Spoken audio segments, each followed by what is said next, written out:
कितीही प्रेम करा, कितीही त्याग करा, आमच्या प्रत्येक गोष्टीचा शेवट भांडणानेच होतो.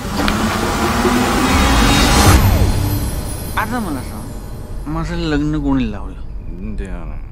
हिला परत राहायची जबाबदारी कोणाची आहे श्याम्या?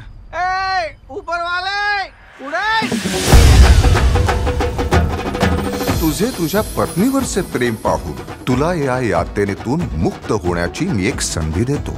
पण ही संधी विलक्षण, किचकट आणि गुंतागुंतीची असेल.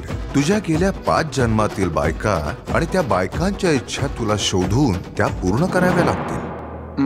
मला मान्य.